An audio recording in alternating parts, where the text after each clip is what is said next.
Hello, Françoise Ellong. I'm very happy to meet you for our online chat after your lovely film Buried, Enterrés. That is one of 8 participants in our international feature film competition for women directors. So good to see you for the first time. And I just introduce you briefly to our audience.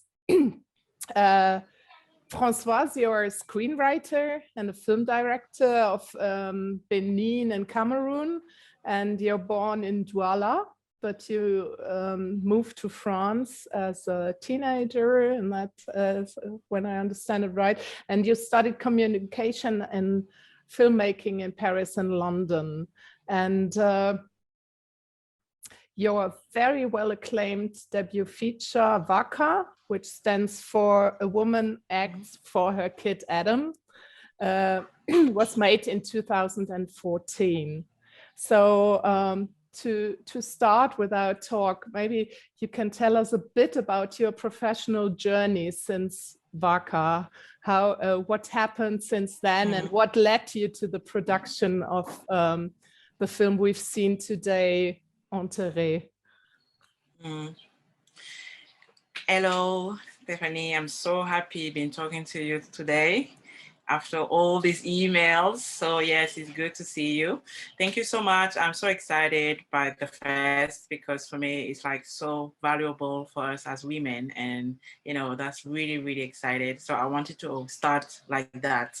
Then about my journey, well, I think from Waka, everything really started with Waka for me as a female filmmaker, because before that I did a lot of short films.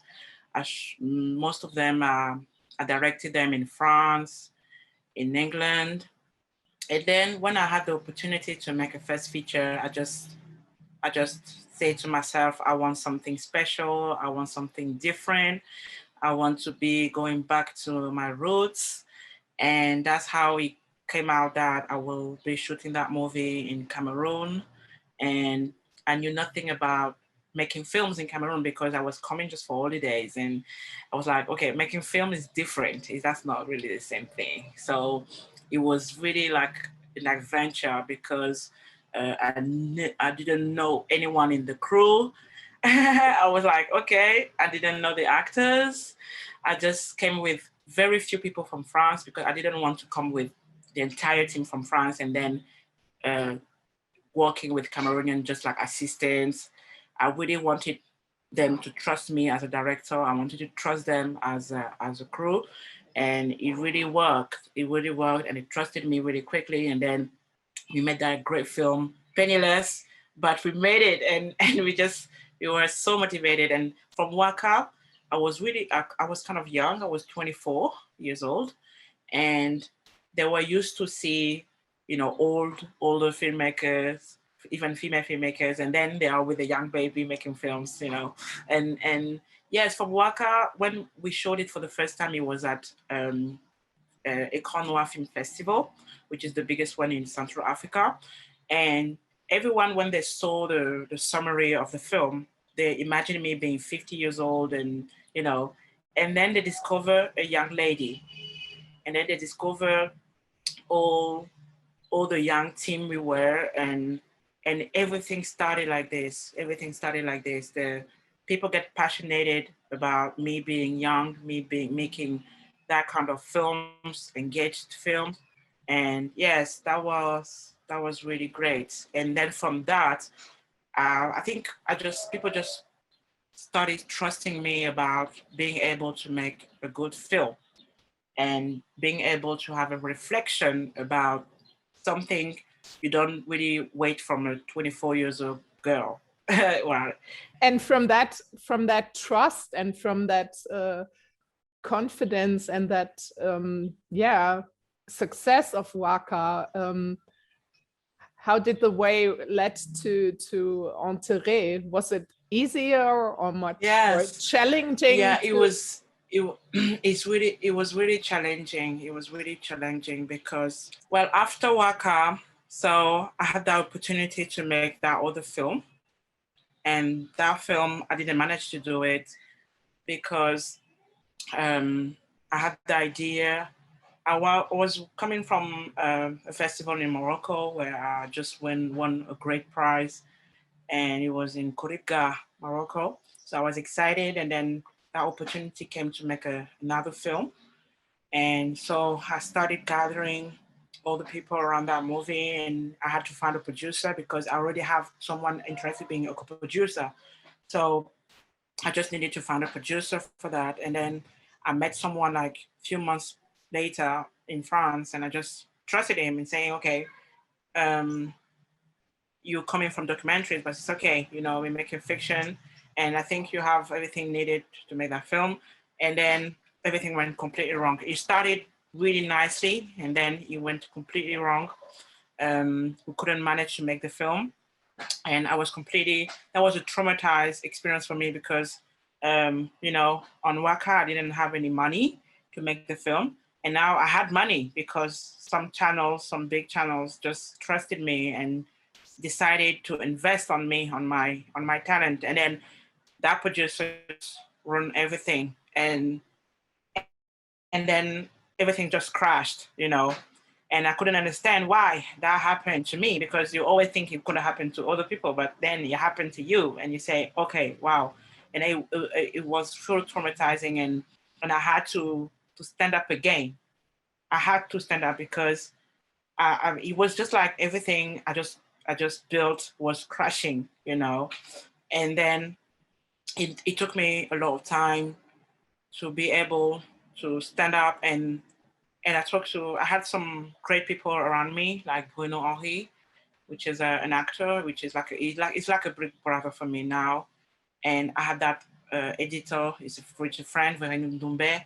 So I was surrounded by people just said to me, okay, let's leave that to justice and then focus on what you know how you're good at making films. So that's what I did. And I said, okay, I need to make that movie that will take me up again, and where everyone gonna be remembering that I'm a filmmaker and I have story to tell. And the only answer I can give to that traumatized I just had is making a film, responding by a film. That's what I did. So Buried is like an answer. It's an answer to a lot of things. It's an answer to that traumatizing experience I had with that movie, where everyone was doubting about what I was able to do. They were trusting me, and then they doubted. And then I made that film, and everyone that were behaving some weird with me after that experience, they just all came back saying, making all actions saying, we're sorry. We're sorry. We should have supported you. And yes, and Enterrés and Buried is all of that. Is that answer for me. It's very interesting. Is that big answer. It's very interesting to hear about this background because, of course, to me, Enterrés is first and foremost a film about healing. So it was. Yes. So you created not only a film that put you up on the agenda again, so to say, but also story-wise, a film about healing. So because I mean, Enterrés, well, we just seen it, but it's a story of 4 or maybe 5 childhood friends who were raised in the same orphanage, and they meet for the first time after many years at the funeral of their former perpetrator, and yes. And they start kind of game. That is shortly the plot. That is shortly the plot. But and you shot on location in Cameroon, one location in the middle of nowhere. Can you tell me a little bit about this spot? How did you develop this chamber play setting, but also the plot, because especially when you were talking about your personal healing process. So let us know about this. Yes, when I was writing Buried, everything came so clearly in my head. Well, the idea of the movie came from a reportage I saw on TV. They just gave the opportunity to victims to talk, and victim from pedophilia in church, religious thing. And what struck me was that we were in front of those people and they were talking to us. And we didn't have anywhere to be able to run away, or we just with them talking, telling us how traumatized they were by the experience they had when they were young. And especially they were saying, today as a grown-up, we're stuck in the past because we couldn't talk to our families, to our relatives, we couldn't talk to anyone. And it made us like people stuck in the past, and some people stuck in the middle of nowhere where we're trying to find the way out. And I was completely fascinated about that reportage, and I just say, yes, I've been traumatized by the experience of not making a movie. And then they're talking about being traumatized by what they lived in when they were young. And I say, I want to tell that story. To tell that story because here in... Okay, Mamo, sorry.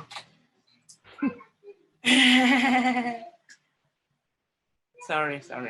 That reportage just struck me, and I knew that I wanted to talk about being traumatized, deeply, and how you can come from that and reconstruct yourself, really. And is it possible to reconstruct yourself when you've been that traumatized? And also, can you forgive? Because forgiveness, can you forgive? And also all the responsibilities of people involved in you being traumatized. And then I knew that when I was starting writing, it was deeper than that. It was deeper than that because I just started like a process with myself, being also a child that have been raped when she was a kid, And it took me a long time to be able to say it myself, that we're not only talking about me being traumatized by a movie not made, or those people being traumatized by what their experience were in the church, but I was included. Because when I was young, I've been, it happened to me as well. Not by someone in the religious or church, but family. And it took me time to be able to say it.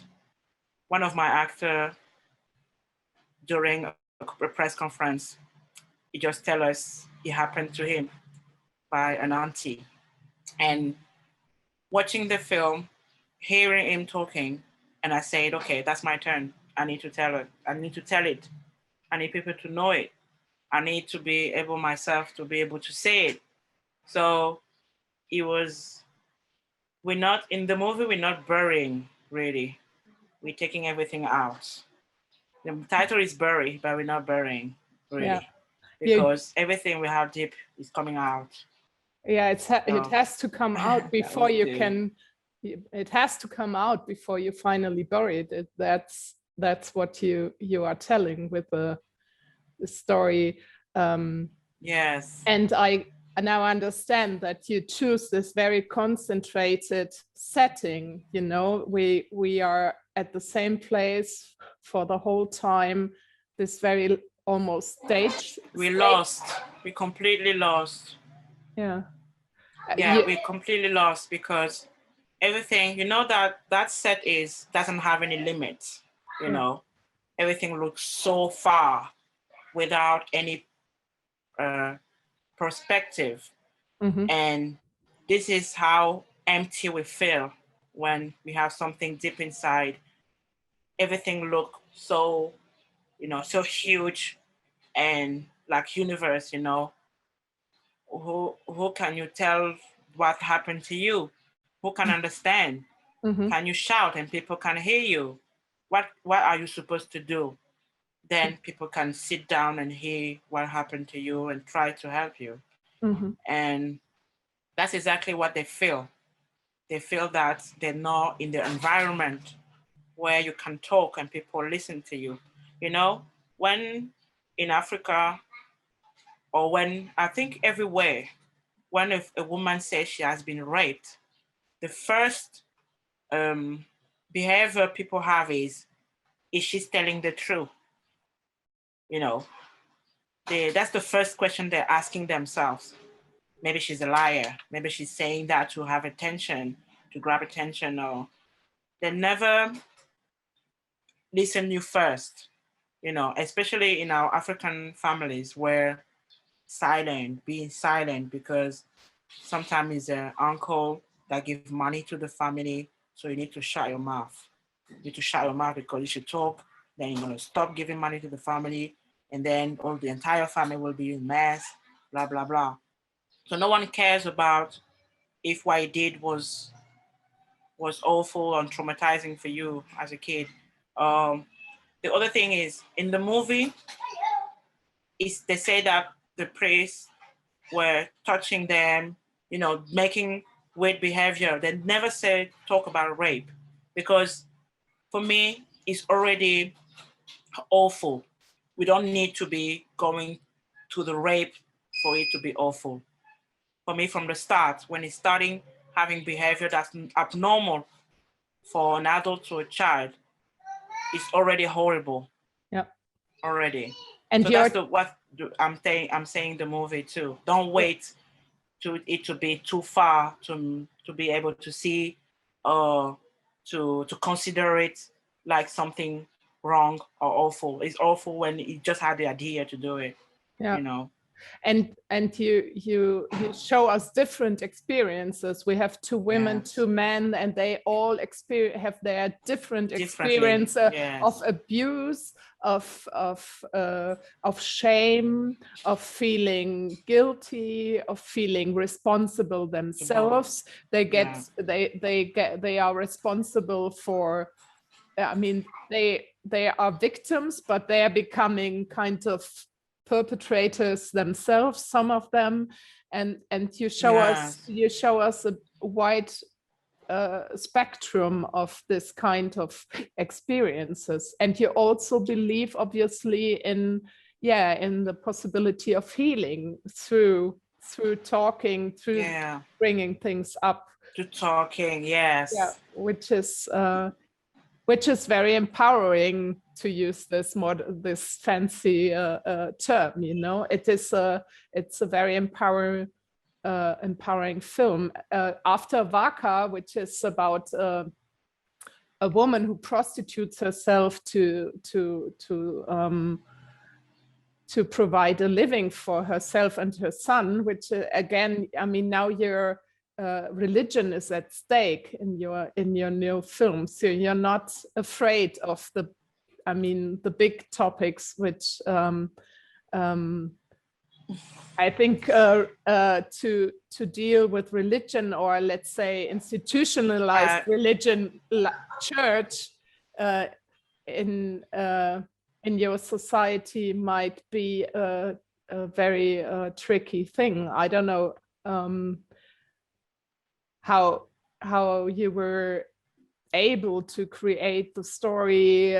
I mean, does it need a kind of braveness to work on that? Or the chance we have as filmmakers is, for me, the limits are really tiny. I mean, when I want to tell a story, I just focus on the story I want to tell. I don't focus on what the opinion gonna be thinking or saying. For now, I have a chance to be an indie filmmaker. I'm not really in the system for now. So I'm independent, and that's exactly who I am. And I like being independent. I like being, I like uh, the fact that I have the opportunity to say things how I feel them. I'm not saying every time that I'm saying something that I'm right, I'm seeing the right spectrum. I'm just saying this is the vision I have about it. And if you share that vision, let's just come together and talk about it. I'm someone who need to talk a lot because I think communication is the center of everything. In love, in even in war, even in the baddest situation, communication for me is always a solution, I think. So I choose making films to communicate. When I'm afraid of something, or when I have something that I can't really understand, or I try, because what I'm trying to do is to understand what can make someone who representing God to be to make that kind of things to kids. How is it possible to represent God and then to do that? One of the characters say that he's a priest, everything he does it in the name of God, So yes, I'm always asking to myself, because I think as human beings, we're so different, with point of views, with backgrounds, with everything. That's the reason why I wanted to create so different characters, but living exactly the same traumatized, but in their very own way. But I mean, it doesn't, for me, I didn't want people to say, oh, is traumatized is less than the other. I don't want the people to compare them. I want people to know that as different person, they lived it as different person, but they can sit down, share it, and starting healing themselves by talking about it. They created the environment that makes them able to talk and to start healing, and to start questioning what they lived and everything. And they're of course more than their trauma, they're also like for people in their 40s or about the end of their 30s, and they look back what they achieved so far in their personal and professional lives, and now it's it's also kind of a moment of reset, so to say, or to realize what the future has in its bucket for them. And I understand clearly that you trust in language and in talking and communication very much. So it seems very consequent to me to merely focus on that in that very clear, almost theater-like setting. I can imagine your film easily on a stage as well. I think it should have definitely have an afterlife as a theater play. I would suggest. Exactly. Thank you so much for saying it. Thank you so much, because I'm a huge fan of 12 Angry Men. I'm a huge fan of 12 Angry Men, and for me, the especially the 1957 version of Sidney Lumet. I'm such a fan. And for me, it's so difficult to tell a story in one location. And then I just created my own vision of that kind of one location film, and being outside, feeling the same thing that in one room, then they're outside. But I wanted people to feel locked up. I wanted people to feel locked up with them, and that worked very well. And even in the directing where I did stuff, there is an evolution, even on the choices of shots. In the beginning, there are 4 of them in the frame, and then I'm starting making duos, and then I'm completely mixing them, and then I'm creating things that people can see the evolution of their relationship, of what is happening, of you know, of their story, how they're dealing with it, you know. And for me, when I remember when I came with the crew the first time on set, they look at the spot like this and say, what are we gonna do here? They were completely, okay, are we gonna manage to make that movie here? It's completely empty. And you know, and I say, I will tell you exactly what we're gonna do. And then when we started, they completely understood what I wanted to do, and everything became really easy, even with the actors. They were all completely impressed by the location, and they says, wow, we never imagined it. Like, of course it's been written like this, but being there is different, you know. Now we're realizing all the challenging thing we have to do. And did you write this the story with certain actors, characters in mind? Have they been involved? Like, have you been working on set, like improvising with them, or did they get a scripted version and you rehearsed on a scripted, ready-made text? How can I imagine that? No. They had a screenplay. Everything is happening in the film has been written. Okay. Every single thing has been written. No improvise. We didn't improvise anything, but we didn't rehearse that much as well, because every time I'm kind of really passionate about directing actors. That's one of my, you know, that's why I'm exploring in each movie. And I just realized something, and I tried something on Buried. I just realized that good actors they need first to understand exactly what the movie is about. So what we did, we were reading a lot. We were reading the screenplay a lot. And I was explaining every single sentences. He's doing this because of that. He's saying that because of this. We were like, every single line, from the actions to the dialogues, we were analyzing every single thing. So we read the screenplay so many times, and they were asking questions. So why? And then because they understood, when I came on set, I started directing them. It was easy. It was easy because they knew exactly why they were saying this, they were doing this, they were, and everything became so easy that they were completely surprised themselves, you know.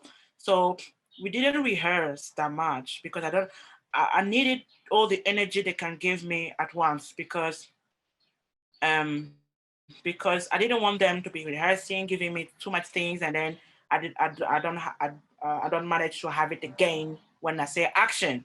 But then they understood that you just need to understand. We were reading every time, reading, and also I'm not afraid of one shot. You know, when an actor do a great performance, and then you just say, okay, we're done. And people say, you're not taking any other. No, we're not taking any other, because that makes the actor confident. You know, that's create like a relationship really strong between you and the actor, because you telling him you trust him, and he said, "Director, you sure you don't want another shot?" I said, "Nah, it's okay." And I have the feeling, I mean, Agnes has this line in the film where she says, "Cameroon is Cameroon."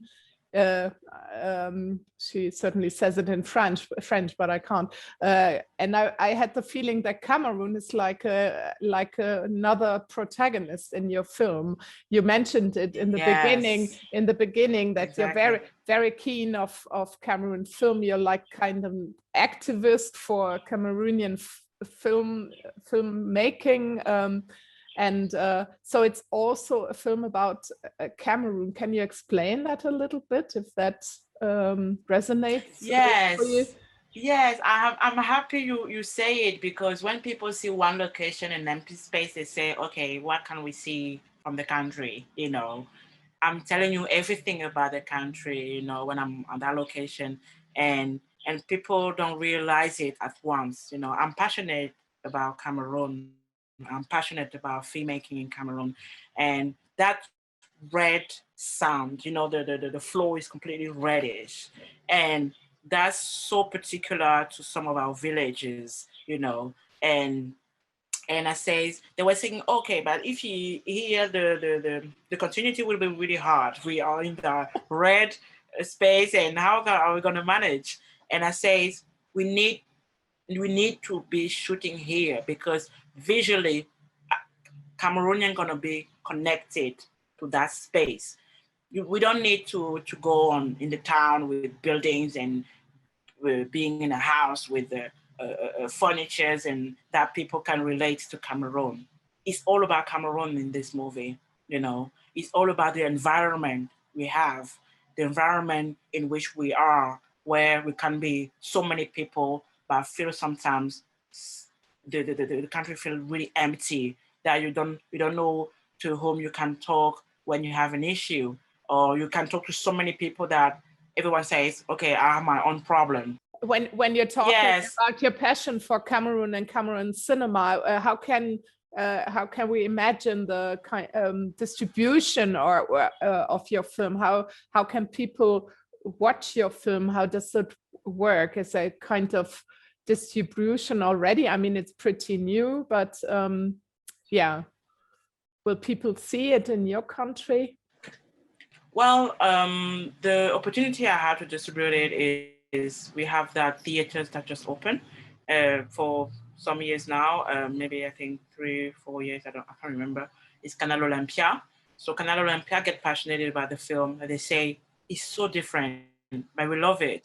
And I know that our audience is not really used to that kind of way of making films, but they have to be used to, because this is filmmaking, you know, and they love the film, and they say we want to take the risk, and they just behave like I was a big movie, you know, and they make a great communication, and it was amazing. And then I also have the French Institute that say, okay, we want to show that movie and create debates. And then I just experienced an amazing debate in Douala with a priest. The priest was part of the panel, and he watched the film with us. And then we sat down and we talked. And when we talked, he said, I've been raped myself. So your movie is completely necessary. Your movie don't even say 1% of what is happening in church, you know. And we were all like, wow, because we were waiting him to say, oh no, and then no, just say what you said is just a few percentage of what is happening really. Yeah, your film is such a great plaidoyer for trust and communication and believing people. And what you mentioned about the church, I think we are globally just at the very, very beginning of, I mean, there's just a tiny piece that starts to come out in the discussion of about the power of the church. I mean, we could go on talking and talking. I mean, your film has so many layers, and I'm really happy that we got to know of your film, which is because of some networking with some colleagues from the Pan-African network Ladima. So it's I hope that your film gets a very, very big international distribution and will be screened at more festivals. But we start with our festival now, and it was such a pleasure to meeting you, and I hope we see each other in real life. Thank you so much. It was a pleasure meeting you. Thank you so much, and good luck for your next projects, Françoise. Thank you very much, Stephanie.